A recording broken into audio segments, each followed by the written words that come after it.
Dès les premières heures de cette journée qui s'annonçait lourde de conséquences, une tension invisible semblait s'être installée dans l'air du Mistral, comme si chaque personnage avançait sans le savoir vers un point de rupture inévitable, un moment où les vérités retenues trop longtemps allaient enfin éclater au grand jour, sans possibilité de retour en arrière. Baptiste, encore marqué par les récents bouleversements de sa vie sentimentale, tentait de garder une forme de stabilité intérieure, mais chaque pensée revenait inlassablement vers Emma, vers cette relation qui lui échappait peu à peu, comme du sable qu'il ne parvenait plus à retenir entre ses doigts malgré tous ses efforts, malgré sa volonté de réparer ce qui semblait déjà irrémédiablement brisé. Lorsqu'il se retrouve face à Emma, l'échange qui s'engage ne ressemble plus à ceux d'autrefois, car il n'y a plus cette complicité, cette chaleur, mais une distance froide, presque douloureuse, qui s'installe entre eux, et qui rend chaque mot plus lourd, chaque silence encore plus pesant que les phrases elles-mêmes. Emma, de son côté, ne cherche plus à dissimuler la réalité qu'elle a acceptée intérieurement depuis un moment déjà, et lorsqu'elle évoque le divorce, elle ne le fait pas avec brutalité, mais avec une forme de lucidité désarmante, presque cruelle dans sa sincérité, comme si elle refusait désormais toute illusion, même si cela devait anéantir ce qu'il restait d'espoir chez Baptiste. C'est alors que survient une seconde onde de choc, encore plus violente que la première, car Emma lui annonce qu'elle a rencontré quelqu'un, une révélation qui vient briser en quelques secondes ce qui restait de stabilité chez Baptiste, le laissant face à une réalité qu'il n'avait pas anticipée aussi rapidement, comme si le temps lui avait été arraché sans qu'il puisse s'y préparer. Pendant ce temps, ailleurs dans Marseille, Zoé évolue dans un tout autre registre émotionnel, mais tout aussi intense, car elle semble déterminée à solder le passé, à tourner une page marquée par des actes lourds de conséquences, en décidant de rembourser les victimes de l'affaire du renard, une décision qui pourrait être interprétée comme un pas vers la rédemption, mais qui cache en réalité des tensions plus profondes. En distribuant des sommes importantes à Jules et à Aya, Zoé agit avec une précision presque calculée, consciente des risques que représente une telle circulation d'argent, mais aussi du besoin de contrôler la situation, d'éviter que tout cela ne remonte jusqu'à elle, ce qui explique ses consignes de discrétion, révélant une lucidité intacte face au danger. Jules, malgré l'argent reçu, ne peut s'empêcher de ressentir une frustration persistante, car au-delà de l'aspect financier, c'est son incapacité à raconter l'histoire, à transformer cette affaire en article, qui le ronge intérieurement, comme si on lui avait retiré une part essentielle de son identité, celle de témoin et de narrateur des événements.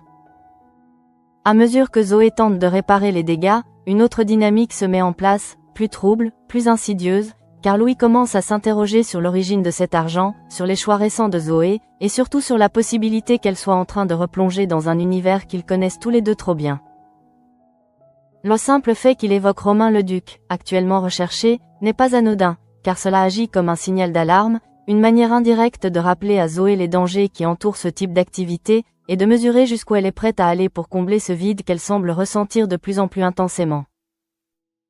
C'est dans ce contexte que Zoé finit par mettre des mots sur ce qui la traverse, sur cette sensation persistante qui ne la quitte pas, ce manque difficile à expliquer, mais profondément ancré en elle, celui de l'adrénaline, cette montée de tension qui accompagnait chaque casse, chaque risque pris, chaque moment où tout pouvait basculer. Louis, en entendant cette confession, ne réagit pas avec surprise, mais avec une forme de reconnaissance silencieuse, comme si cette sensation lui était familière, comme s'il portait lui aussi ce manque sans jamais avoir osé le formuler, et lorsque finalement il l'admet à son tour, cela crée entre eux un lien presque dangereux, une compréhension mutuelle qui pourrait bien les entraîner de nouveau sur une pente glissante. Dans le même temps, la vie continue autour d'eux, portée par des intrigues parallèles qui viennent enrichir cette atmosphère déjà chargée, notamment avec Noémie, dont l'attention est brusquement détournée par un message de Lucie, en proie à un chagrin d'amour qui la pousse à exprimer sa détresse sur les réseaux sociaux, révélant une autre facette des fragilités humaines présentes dans cet univers. Vadim, qui avait prévu un moment particulier avec Noémie, se retrouve ainsi mis de côté malgré lui, incapable de lui offrir le bracelet qu'il avait choisi avec soin, un objet chargé d'intention mais désormais suspendu dans le temps, comme leur relation elle-même, qui semble avancer par à-coups au gré des événements extérieurs. Pendant ce temps, Emma poursuit sa nouvelle trajectoire, et la scène où elle attend son compagnon dans un restaurant marque un tournant symbolique, car elle ne cache plus rien, elle assume pleinement cette nouvelle relation, comme si elle avait définitivement tourné la page de son passé avec Baptiste. L'arrivée d'Alexis Mercadier ne passe pas inaperçue, non seulement en raison de son statut d'auteur et de metteur en scène reconnu, mais aussi par l'impact immédiat qu'il provoque dans l'entourage d'Emma, notamment auprès de Gabriel et Mathis, qui découvrent cet homme dont la présence va inévitablement bouleverser les équilibres existants. Ainsi, alors que certains tentent de réparer le passé, d'autres avancent vers de nouvelles histoires, et au milieu de ces trajectoires croisées, une tension grandissante se dessine, portée par des désirs contradictoires, des blessures encore ouvertes et des choix qui pourraient bien avoir des conséquences irréversibles.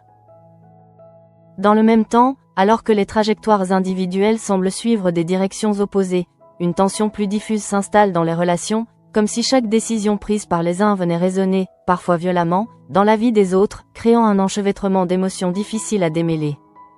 Baptiste, profondément ébranlé par les révélations d'Emma, tente de conserver une forme de maîtrise, mais son regard trahit une fatigue émotionnelle intense, celle d'un homme qui voit s'effondrer en silence tout ce qu'il avait construit, et qui doit malgré tout continuer à avancer, notamment pour son enfant, qui reste le dernier point d'ancrage dans un monde devenu instable.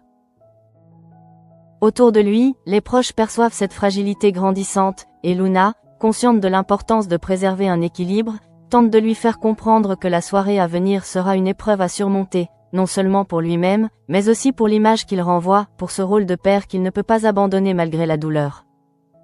L'annonce de la présence d'Emma et de son nouveau compagnon aux répétitions agit alors comme une menace latente, un moment redouté qui se profile, et qui promet de confronter Baptiste à une réalité qu'il n'a pas encore pleinement intégrée, comme si le choc devait encore s'intensifier.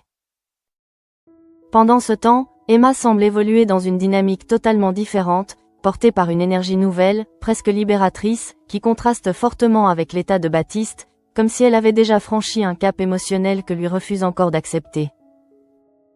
Sa relation avec Alexis Mercadier s'inscrit dans cette logique, car il ne s'agit pas seulement d'un nouvel amour, mais d'un changement de monde, d'un passage vers un univers artistique plus structuré, plus ambitieux, qui correspond davantage à ses aspirations profondes.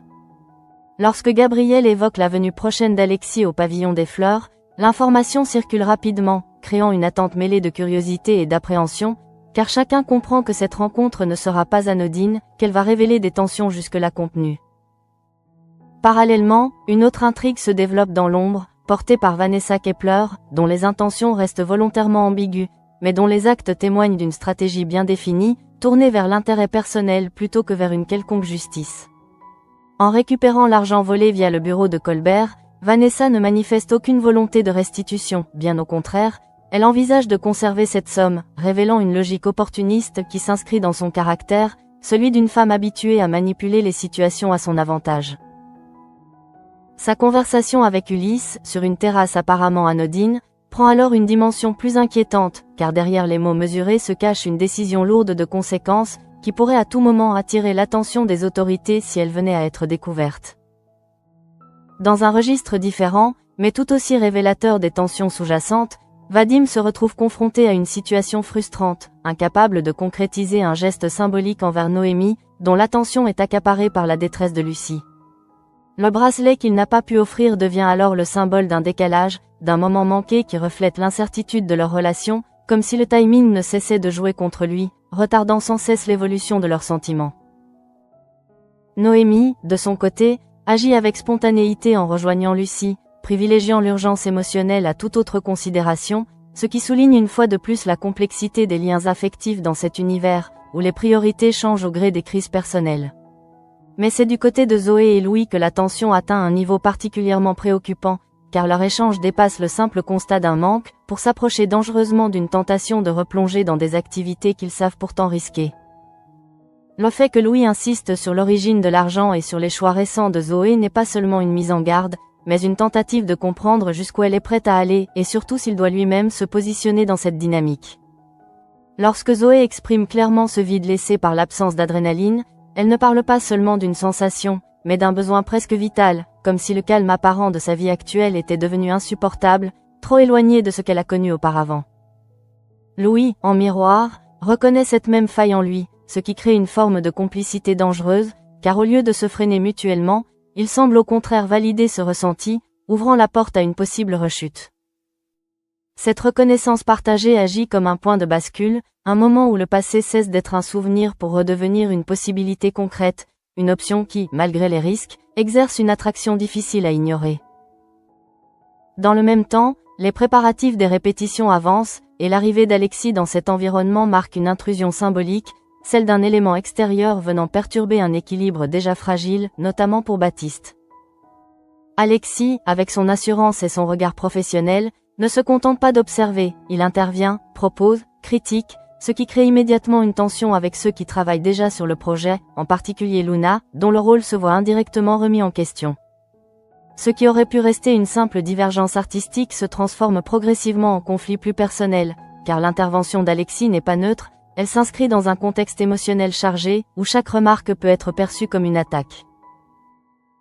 Baptiste, déjà fragilisé, voit dans cette situation une accumulation d'épreuves, une pression qui devient difficile à contenir, et qui menace de le faire basculer dans une réaction excessive, d'autant plus que la présence d'Emma amplifie chaque émotion. Ainsi, à mesure que les intrigues se croisent et s'intensifient, une impression de montée progressive vers un point de rupture se dessine, comme si tous les éléments étaient en train de se mettre en place pour provoquer une explosion inévitable.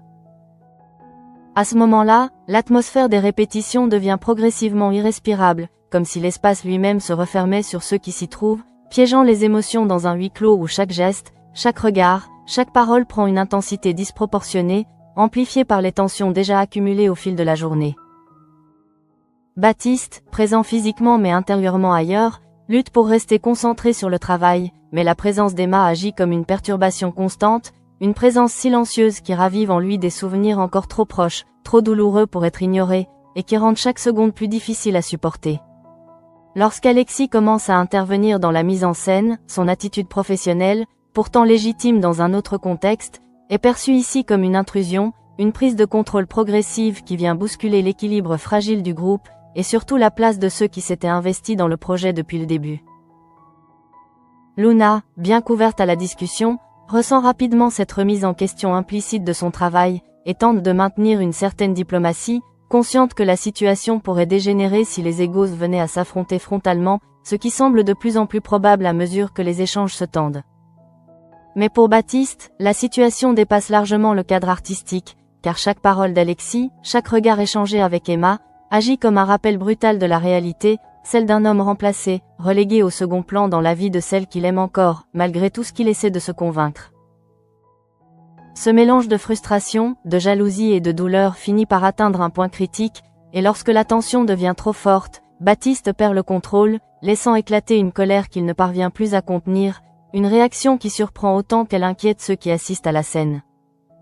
Dans un geste brusque, il demande à Arthur de quitter les lieux, comme si ce dernier devenait soudain le symbole d'un désordre qu'il ne peut plus tolérer, une manière de reprendre le contrôle sur un environnement qui lui échappe complètement, même si cela implique de franchir une limite.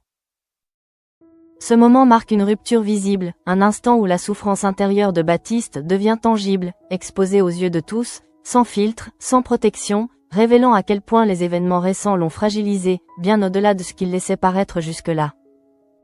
Emma, face à cette explosion, ne réagit pas immédiatement, mais son regard trahit une forme de malaise, comme si elle prenait soudain conscience de l'impact réel de ses choix, de la violence émotionnelle que représente pour Baptiste cette transition qu'elle, de son côté, a déjà intégrée. Alexis, quant à lui, observe la scène avec une certaine distance, mais comprend rapidement que sa présence n'est pas neutre, qu'elle agit comme un catalyseur dans une situation déjà instable, même s'il n'en mesure peut-être pas encore toutes les conséquences.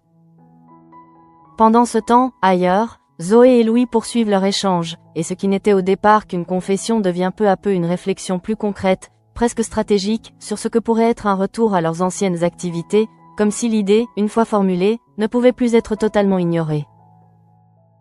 Leur discussion ne se limite plus à un simple constat, mais s'oriente vers une analyse des risques, des opportunités, des erreurs passées à ne pas reproduire, révélant à quel point ils restent connectés à cet univers, à ces mécanismes qu'ils maîtrisent encore parfaitement. Zoé, malgré ses efforts pour se convaincre qu'elle a changé, laisse transparaître une excitation à peine dissimulée à l'idée de retrouver cette intensité, ce sentiment de contrôle mêlé de danger, qui contrastait si fortement avec la monotonie apparente de sa vie actuelle. Louis, de son côté, oscille entre prudence et tentation, conscient des conséquences possibles, mais incapable de nier l'attirance qu'exerce sur lui cette perspective, comme si une partie de lui refusait de tourner définitivement la page. Ce dialogue agit alors comme un point de bascule psychologique, un moment où le passé cesse d'être un chapitre clos pour redevenir une option crédible, presque séduisante, malgré tout ce qu'ils ont traversé, malgré les risques évidents. Dans le même temps, Vanessa Kepler poursuit sa propre stratégie, avec une froideur calculée qui contraste avec les tourments émotionnels des autres personnages, car elle agit dans une logique de pouvoir, de contrôle, où les sentiments n'ont que peu de place. Le fait qu'elle décide de conserver l'argent récupéré révèle une absence totale de scrupules, mais aussi une confiance en sa capacité à éviter les conséquences, comme si elle considérait que les règles ne s'appliquent pas à elle de la même manière qu'aux autres. Sa relation avec Ulysse, bien que teintée de proximité familiale, laisse entrevoir des désaccords latents, des tensions qui pourraient émerger si leurs visions venaient à diverger, notamment sur la question morale que représente cette décision. Parallèlement, Noémie et Vadim continuent d'évoluer dans une dynamique plus fragile, faite de rendez-vous manqués et de gestes inachevés, comme si leur relation était constamment suspendue à des éléments extérieurs qui viennent perturber leur progression. Le bracelet que Vadim n'a pas pu offrir devient alors le symbole silencieux de cette instabilité, un objet chargé de sens qui reste en attente, à l'image de leurs sentiments, encore incertains, encore en construction. Ainsi, à travers ces différentes intrigues, une même thématique semble émerger, celle du déséquilibre, du moment où les choses basculent, où les certitudes s'effondrent pour laisser place à l'incertitude, au doute, voire au danger. Et au cœur de ce chaos grandissant, une question persiste, de plus en plus pressante. Certains personnages vont-ils réussir à résister à leurs démons, ou au contraire, vont-ils céder à cette attraction du risque qui semble, peu à peu, reprendre le dessus sur la raison? Dans le prolongement de cette montée de tension, les répercussions de l'explosion de Baptiste ne tardent pas à se faire sentir, comme une onde de choc qui continue de se propager bien après que le moment de crise soit passé, laissant derrière elle un silence lourd, presque oppressant, où chacun tente de reprendre ses repères sans vraiment y parvenir. Baptiste, une fois le calme revenu, semble lui-même surpris par la violence de sa réaction, comme si, pendant quelques instants, il avait cessé de contrôler ce qui se jouait en lui, laissant ses émotions prendre le dessus d'une manière qu'il ne reconnaît pas totalement, ce qui ne fait qu'accentuer son malaise intérieur. Autour de lui, les regards ont changé, non pas forcément dans le jugement, mais dans la perception, car cette fragilité exposée modifie l'équilibre des relations, révélant une vulnérabilité que certains soupçonnaient déjà, mais qui devient désormais impossible à ignorer. Luna, fidèle à son rôle de médiatrice, tente d'apaiser les tensions sans pour autant minimiser la gravité de la situation, consciente que ce type de débordement ne peut rester sans conséquences, surtout dans un environnement collectif où la confiance et la stabilité sont essentielles. Emma, de son côté, se retrouve face à une réalité qu'elle ne peut plus esquiver, celle de l'impact direct de ses choix sur Baptiste, et même si elle a avancé dans sa propre reconstruction, elle ne peut s'empêcher de ressentir une forme de culpabilité diffuse, comme si une partie d'elle restait attachée à ce passé qu'elle tente pourtant de quitter. Mais cette culpabilité ne suffit pas à remettre en question sa décision, car son engagement auprès d'Alexis semble sincère, ancré dans une volonté de renouveau qui dépasse la simple relation amoureuse, et qui touche à son identité même, à ce qu'elle veut devenir. Alexis, quant à lui, continue d'évoluer dans cet environnement avec une assurance presque déstabilisante, proposant des ajustements, des idées, des directions artistiques qui, bien qu'intéressantes, viennent perturber un groupe déjà fragilisé, accentuant les tensions plutôt que de les apaiser. Ce décalage entre son intention et les faits produits souligne une incompréhension plus profonde, celle d'un homme extérieur à cette histoire, qui n'en perçoit pas toutes les nuances, toutes les blessures, et qui agit donc sans mesurer pleinement les conséquences de ses interventions. Pendant ce temps, Zoé et Louis franchissent une étape supplémentaire dans leur réflexion, car ce qui n'était encore qu'une tentation diffuse commence à prendre une forme plus concrète, plus structurée, comme si leur esprit revenait naturellement vers des schémas qu'ils maîtrisent, malgré les dangers évidents. Ils évoquent implicitement les anciens mécanismes, les stratégies, les précautions à prendre, révélant à quel point leur expérience passée reste intacte, prête à être réactivée à tout moment, comme une compétence enfouie qui ne demande qu'à ressurgir. Zoé, en particulier, semble tiraillée entre deux forces opposées, d'un côté le désir de rester dans une vie plus stable, plus conforme, et de l'autre cette attirance presque irrépressible pour le risque, pour cette intensité qu'elle ne retrouve nulle part ailleurs. Louis, lui, adopte une posture plus ambivalente, oscillant entre la volonté de protéger Zoé de ses propres impulsions et celle, plus secrète, de replonger lui-même dans cet univers, comme si la prudence qu'il affiche n'était qu'une façade fragile, prête à céder sous la pression. Ce dialogue, chargé de sous-entendus, agit comme une préparation implicite, un terrain qui se prépare sans encore passer à l'action, mais qui laisse présager une évolution imminente, une bascule qui pourrait survenir à tout moment si rien ne vient les arrêter. Dans un registre plus froid, plus stratégique, Vanessa Kepler poursuit son chemin sans jamais se laisser atteindre par les émotions qui agitent les autres personnages, avançant avec une détermination silencieuse vers ses propres objectifs, quels qu'en soient les moyens. Le fait qu'elle décide de conserver l'argent récupéré n'est pas seulement un acte opportuniste, mais une affirmation de pouvoir, une manière de se positionner au-dessus des règles, comme si elle refusait toute forme de contrainte imposée par la morale ou la justice. Sa relation avec Ulysse, bien que stable en apparence, pourrait rapidement devenir un point de friction si leurs intérêts venaient à diverger, car derrière les liens familiaux se cachent souvent des enjeux plus complexes, plus difficiles à concilier. Dans un autre espace émotionnel, Noémie et Vadim continuent de naviguer dans une relation encore fragile, marquée par des occasions manquées et des incompréhensions silencieuses, qui empêchent leur histoire de s'ancrer réellement dans le présent. Le bracelet, toujours non offert, devient presque un symbole tangible de cette attente, de ce moment suspendu qui tarde à se concrétiser, comme si quelque chose empêchait constamment leur relation de franchir une étape décisive. Peu à peu, l'ensemble des intrigues converge vers une même sensation, celle d'un déséquilibre grandissant, d'un point de rupture qui se rapproche inexorablement, même si personne ne peut encore en anticiper la forme exacte. Et au cœur de cette dynamique, une vérité commence à s'imposer. Les choix faits dans le passé, qu'ils aient été assumés ou subis, continuent d'influencer le présent, façonnant les décisions à venir d'une manière parfois inconsciente, mais toujours déterminante.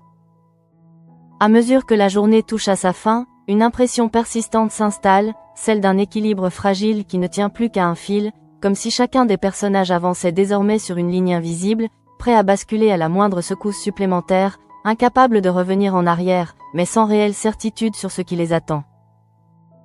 Baptiste, encore marqué par l'épisode des répétitions, tente de retrouver une forme de calme, mais ce retour apparent à la normalité ne fait que masquer un trouble plus profond, une fissure intérieure qui continue de s'élargir, nourrie par la douleur, la jalousie et le sentiment d'avoir été remplacé sans avoir eu le temps de comprendre comment ni pourquoi. Malgré les conseils de Luna et les rappels à la responsabilité qu'il a envers son enfant, il peine à se projeter dans un avenir stable, car tout ce qui faisait sens pour lui semble désormais incertain, comme si la rupture avec Emma avait emporté bien plus que leur relation, mais aussi une partie de son identité. Emma, de son côté, avance avec une détermination qui peut sembler froide, mais qui traduit en réalité une volonté de ne pas replonger dans les hésitations du passé, car elle sait que revenir en arrière ne ferait que prolonger une situation déjà douloureuse pour tous, sans offrir de véritables solutions. Sa relation avec Alexis, bien qu'encore récente, représente pour elle une forme de projection, un avenir possible dans lequel elle peut se reconstruire autrement, loin des tensions accumulées avec Baptiste, même si cette transition laisse derrière elle des blessures qu'elle ne peut totalement ignorer. Alexis, lui, continue de s'imposer progressivement dans cet univers, sans forcément chercher à dominer, mais en affirmant naturellement sa place, ce qui crée un déséquilibre supplémentaire dans un groupe déjà fragilisé, et qui pourrait, à terme, redéfinir les dynamiques existantes. Mais c'est du côté de Zoé et Louis que se joue peut-être l'évolution la plus préoccupante, car leur échange a franchi un seuil, celui où la tentation devient projet, où l'idée d'un retour aux affaires cesse d'être une simple hypothèse pour devenir une possibilité réelle, presque inévitable. Zoé, en reconnaissant ouvertement le manque d'adrénaline, ne fait pas qu'exprimer un ressenti, elle pose les bases d'un choix futur, celui de renouer avec un mode de vie qu'elle connaît, qu'elle maîtrise, mais qui l'a déjà conduite sur des chemins dangereux. Louis, en partageant cette même sensation, valide indirectement cette perspective, créant entre eux une alliance implicite, une compréhension mutuelle qui pourrait bien les pousser à franchir une nouvelle ligne, malgré les risques, malgré les conséquences. Cette dynamique est d'autant plus inquiétante qu'elle s'installe dans un contexte où plusieurs éléments extérieurs pourraient faciliter une rechute, notamment l'argent en circulation, les anciennes connexions, et ce sentiment commun de ne pas trouver leur place dans une vie plus ordinaire. Pendant ce temps, Vanessa Kepler poursuit son propre chemin avec une froideur implacable, renforçant son contrôle sur la situation en décidant de conserver l'argent récupéré, un choix qui pourrait sembler anodin à ses yeux, mais qui révèle en réalité une volonté de s'affranchir des règles, de jouer selon ses propres codes. Cette décision, loin d'être isolée, s'inscrit dans une logique plus large, celle d'une femme habituée à manipuler les circonstances à son avantage, et qui pourrait, à tout moment, se retrouver au cœur d'un conflit plus important si ses actions venaient à être découvertes. Dans un autre registre, plus intime, Noémie et Vadim continuent de se chercher, incapables pour l'instant de synchroniser leurs attentes, leurs gestes, leurs intentions, comme si leur relation restait en suspens, bloquée dans un entre-deux difficile à dépasser. Le bracelet, toujours en attente, devient alors le témoin silencieux de cette relation inachevée, un symbole discret mais révélateur de ce qui n'a pas encore trouvé sa place, de ce qui pourrait exister mais qui reste encore empêché. Ainsi, tous les fils narratifs semblent converger vers une même conclusion implicite. Rien n'est réellement stable, rien n'est définitivement acquis, et chaque personnage se trouve à un moment charnière, où les choix à venir pourraient redéfinir entièrement leur trajectoire. Et au cœur de cette instabilité, une question demeure, suspendue comme une menace invisible, qui réussira à résister à ses propres démons, et qui finira par céder à cette attraction du risque, du pouvoir ou du passé, au point d'en payer le prix.